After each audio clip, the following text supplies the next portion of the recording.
الحمد لله رب العالمين والعاقبة للمتقين ولا عدوان إلا على الظالمين وأشهد أن لا إله إلا الله وحده لا شريك له ولي الصالحين وأشهد أن محمدا عبده ورسوله وصفيه من خلقه وخليله سيد الأولين والآخرين اللهم صل عليه وعلى آله وصحبه ومن اتبعهم بإحسان إلى يوم الدين أما بعد. Mes chers frères et sœurs, aujourd'hui avec l'aide d'Allah Tabarak wa Ta'ala, on va parler de la patience et du mérite d'être patient. De la patience et du mérite d'être patient. Comme vous le savez, sur terre, nous sommes mis à l'épreuve par notre Seigneur Azza wa Jal. Nous sommes éprouvés par des malheurs, mais aussi par le bien. Comprenez-le, que la richesse peut être une épreuve. Oui, Allah Tabarak wa Ta'ala te met à l'épreuve, il te donne cette richesse pour voir est-ce que tu vas oublier ton Seigneur, est-ce que tu vas donner le droit d'Allah sur cet argent, etc. etc. Et Abdullah ibn Mas'ud radiyallahu anhu, il a dit la foi est divisée en deux. Il a dit une moitié c'est la patience et l'autre moitié c'est la reconnaissance. Être reconnaissant envers Allah. Et Ali ibn Abi Talib radiyallahu anhu, ce noble compagnon, il a dit la place qu'occupe la patience est celle qu'occupe la tête par rapport au corps. Vous êtes bien d'accord qu'un corps sans tête, il n'est pas animé, n'est-ce pas? Et donc, le musulman se doit d'avoir de la patience. Et c'est quoi exactement la patience? La patience, mes chers frères, mes chères sœurs, c'est le fait de maîtriser son ego. C'est habsul nafs anil jaza' wa habsul lisan anil tashakki wa habsul jawarih anil ma'asi. La patience, c'est maîtriser son ego, c'est retenir ta langue des plaintes. Vous avez vu les gens qui se plaignent beaucoup, toute la journée il est en train de se plaindre aux humains. Et ces mêmes personnes-là, pour beaucoup d'entre elles, pour ne pas généraliser, elles ne se plaignent pas assez à leur Seigneur. Dès qu'ils ont des problèmes, au lieu d'aller prier, demander à Allah, invoquer Allah, chercher le secours, le soutien d'Allah, non, ils vont aller voir les humains pour chercher des solutions. La patience, c'est maîtriser ton ego, retenir ta langue des plaintes et de retenir tes membres de commettre des péchés.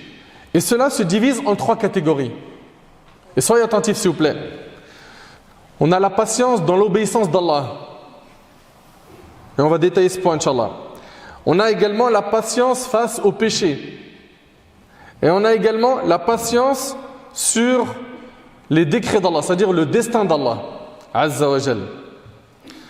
Pour ce qui est de la patience dans l'obéissance à Allah subhanahu wa ta'ala, oui, effectivement, il faut maîtriser son ego et faire des efforts pour bien adorer Allah subhanahu wa ta'ala. Pourquoi? Parce que dans la pratique religieuse, il y a des mashaqqa, il y a des difficultés. Et c'est sur ça justement on sera récompensé ou non yawm al-qiyamah. Parce que s'il n'y a aucune difficulté dans la pratique religieuse, aucune, mais tu vas être récompensé en fonction de quoi le jour du jugement? Là, il y a un effort à fournir. Et quand je parle de difficulté, je parle de quoi? Se réveiller tôt pour salat al-subh. Tu vas délaisser le sommeil et le confort de ton lit pour aller faire salat. N'est-ce pas? Le jeûne, c'est un effort, n'est-ce pas? C'est un effort parce que tu laisses la boisson, la nourriture pendant plus de 10 heures. Ce sont donc des efforts. Et quand on dit patienter dans l'obéissance d'Allah, c'est ça. C'est-à-dire maîtriser son ego face à ta'a al-ibada. L'âme, elle est incitatrice au mal. L'âme, elle a un aimant envers le mal. Elle est attirée par le mal. Elle aime la paresse, le repos, la fainéantise. Et donc le fait de prendre ton âme en main et de lui dire non, là tu vas prier, là tu vas faire ceci, là tu vas apprendre du Coran. Ça, tout ça, c'est un effort à faire. Et donc pour cela, il faut faire preuve de beaucoup de patience. Dans quoi? Dans l'obéissance à Allah Azza wa Jal. Et au début, tu verras que cet effort, il va être difficile, mais avec l'aide d'Allah, la constance, la persévérance, tu vas en arriver à un stade où tu vas trouver un goût mielleux à l'adoration. jusqu'à ce que toi, qui avais du mal au début à accrocher aux adorations, tu n'arriveras même plus à imaginer ta vie sans l'adoration. Tu n'arriveras plus à imaginer cela. Donc au départ, c'est difficile, mais avec la patience, parce qu'on entend des fois certains de nos frères, ils disent « J'ai envie de faire la prière, j'arrive pas, c'est dur. » Sois patient dans l'obéissance d'Allah. Prends ton ego en main, maîtrise ton nafs. C'est à toi de lui dicter ce qu'elle doit faire et pas l'inverse. Ce nafs, c'est comme un bébé. Vous avez vu le bébé? Au début, il connaît que le lait maternel. Puis à un moment donné, il bascule vers un autre aliment. Et bien toi, qui as eu l'habitude de nourrir ton âme par du haram, par le mal, par le chemin de la désobéissance, change-lui d'alimentation à ton âme. Change-lui d'alimentation. Prends en main ton âme.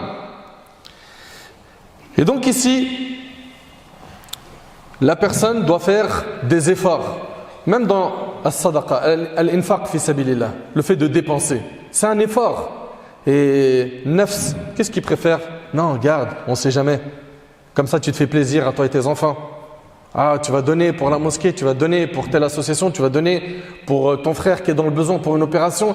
Des fois, le nafs, non, elle n'aime pas, elle n'accroche pas. Donc, il faut la patience dans quoi? Dans l'obéissance d'Allah tabaraka wa ta'ala. Ça veut dire quoi? Ça veut dire maîtriser son ego dans l'obéissance d'Allah. Et la maîtrise de l'ego dans l'obéissance d'Allah, elle va apparaître dans 3 moments. Avant la bonne action, pendant la bonne action et après la bonne action. Avant la bonne action, tu dois maîtriser ton ego en revoyant ta sincérité. Je vais faire cette bonne action, pourquoi? Pour m'acheter une image, pour que les gens disent du bien de moi, pour que les gens me jettent des fleurs, pour qu'ils me fassent des compliments, pour qu'ils disent que je suis pieux, pour qu'ils disent Tabarakallah, t'as vu comment il a changé? Il est passé d'égaré loin d'Allah. Regarde maintenant ses prières à la mosquée. Et ce frère en question, il se peut qu'il ait tout fait pour que les gens disent de lui du bien, des compliments, des éloges. Sache que si ton intention c'est d'acheter une image auprès des gens, ta récompense, tu l'as déjà eu sur terre. Tu n'en auras pas le jour du jugement. Ça, c'est terrible. C'est pour ça qu'il y a ici un effort à faire avant de faire la bonne action. C'est pourquoi je la fais. Pourquoi j'ai pris la parole et j'ai dit un verset ou un hadith. Pourquoi ici j'ai gardé le silence? Il faut que tu te poses la question, est-ce que tu as fait ça pour les gens ou pour Allah? Si c'est pour Allah, alhamdulillah, tu as validé une des étapes qu'il faut valider. Ensuite, il faut maîtriser son ego pendant la bonne action. Ça veut dire quoi? Ça veut dire que tu vas la faire en te conformant à la sunna du prophète sallam. D'accord? Tu vas chercher à faire en sorte que tous tes actes soient conformes à la sunna du prophète sallam. Et ensuite, troisièmement, pour ce qui est de la bonne action, il va falloir que tu maîtrises ton ego après avoir fait la bonne action en te privant de divulguer tes hasanat à ceux qui t'entourent. Pourquoi? Pour te préserver justement de quoi? De l'ostentation, encore une fois. De ash-shuhra. Tu veux être célèbre. Hein? Il cherche à être célèbre comme étant quelqu'un qui est un grand donateur. Regarde, moi, c'est pas une fois, c'est pas 2 fois, je donne et devant tout le monde. Alors, tu l'as fait une fois, ok, c'est pas ton train de vie quotidien que tu donnes une sadaqa en public. Pourquoi pas? Mais par contre, toutes tes bonnes actions, tu les montres après que tu les aies faites, c'est un vrai problème. Donc il y a également un effort à faire quand tu fais la bonne action. En quoi? En cachant cette bonne action. Il y a des bonnes actions qu'on cache, il y en a d'autres non. Tu es venu à la Jumu'ah, tu ne vas pas le cacher. Tu es venu prier ici, tu ne vas pas le cacher. Tu jeûnes le mois de Ramadan, tout le monde jeûne le mois de Ramadan. Nous on parle ici des actions surrogatoires. Tu jeûnes le lundi et jeudi, pourquoi tu le dis à tout le monde? Tu veux parler à un orphelin, pourquoi tu le dis à tout le monde? À quel moment tu as garanti la sincérité de ton acte en disant à tout le monde? Par contre, si tu l'as dit à personne, que tu as jeûné le lundi, que tu as fait une aumône, que tu as débloqué la situation de quelqu'un, tu as dit à personne, il n'y a qu'Allah qui le sait. Là, alhamdulillah, il y a ici assez d'éléments qui montrent que tu as cherché la sincérité et qu'Allah tabaraka wa ta'ala accepte nos actions. Pour ce qui est de la première catégorie de patience, on a la patience face à l'obéissance d'Allah.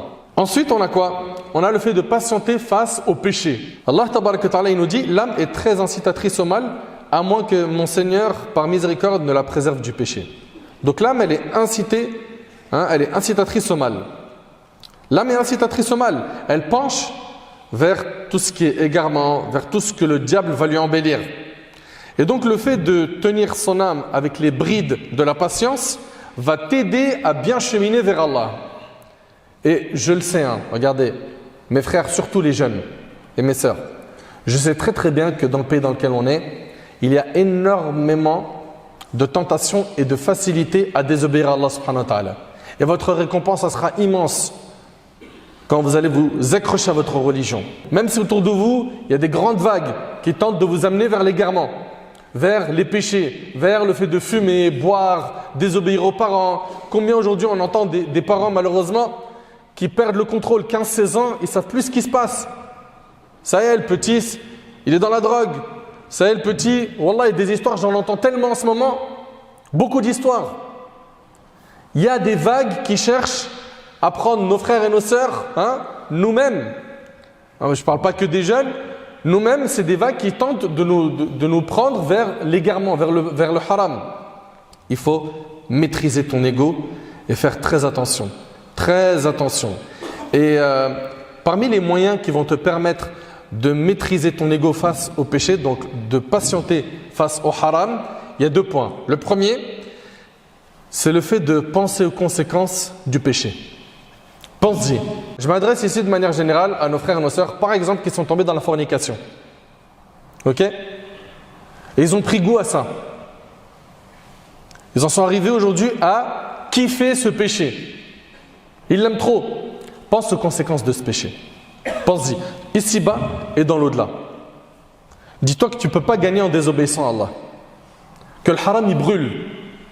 Que tôt ou tard ça va te retomber dessus. Tu vas te retrouver avec une histoire, tu vas te dire mais comment m'en sortir? Ça s'appelle les conséquences du haram. Ça c'est juste sur terre.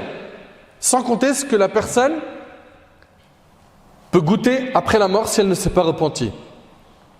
Patienter face à un péché en se privant de le faire est plus facile que de goûter à l'enfer. Et ça, j'aimerais bien que tu réfléchisses à cette phrase. Patienter en maîtrisant ton nafs, en te privant de faire un péché, eh ben, c'est plus facile que de goûter à l'enfer. Et si l'intelligent compare ce péché qu'il veut faire, qui est un plaisir finalement éphémère, avec ce qu'il risque comme châtiment le jour du jugement, cela l'aidera à abandonner le péché. Juste réfléchis. Tu vas gagner quoi? Quelques minutes de plaisir en faisant ce péché, mais regarde, tu t'exposes à quoi de l'autre côté? Donc ça, c'est un parmi les moyens de te convaincre de lâcher ce monde. Deuxièmement, pour lâcher le haram, on est en train de parler de patienter face au haram, il y a le fait d'avoir de la pudeur envers Allah. Subhanallah, on les voit aujourd'hui, nos jeunes, ils font des péchés et ils se cachent. Pourquoi? Pour que les parents ne les voient pas. Mais Allah, tabaraka ta'ala, il te voit. C'est-à-dire toi, le jour où ton père ou ta mère, de manière générale, quand nos jeunes ils sont pris main dans le sac et que les parents les voient en train de désobéir ou ils apprennent l'information, généralement, j'ai bien dit généralement, on en a plein de notre communauté qui ne savent plus où se cacher. Mais ça, c'est un humain. C'est pas lui qui va te juger le jour du jugement. Réfléchis maintenant à ton Seigneur qui te voit tout le temps, en public et en secret. N'as-tu pas honte? Il t'a donné autant de bienfaits, la santé, de quoi manger, un toit, etc. etc. Tu as énormément de bienfaits.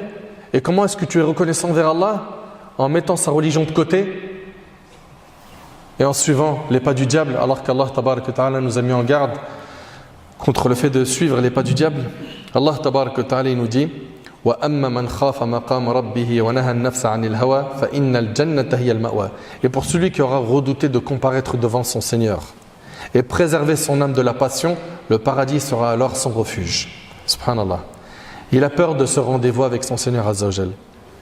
Et cette peur-là qui est dans son cœur l'a amené à délaisser le haram et à rester dans le cercle de l'obéissance. Cette personne-là qui a réussi à se maîtriser, le paradis sera alors son refuge. Troisièmement, dernier type de patience, c'est le fait de patienter face au destin d'Allah, au décret d'Allah, au destin d'Allah qui parfois est douloureux pour certains. Il est touché par des malheurs. Anas ibn Malik radiyallahu anhu, il rapporte que le prophète alayhi salatu wassalam, il passe devant une femme qui pleurait auprès d'une tombe. Et il lui a dit, crains Allah et sois patiente. Elle était en train de pleurer dans une version de l'imam Muslim. Elle était en train de pleurer l'un de ses enfants. D'accord? Elle a perdu un de ses enfants, elle était devant sa tombe et elle pleurait.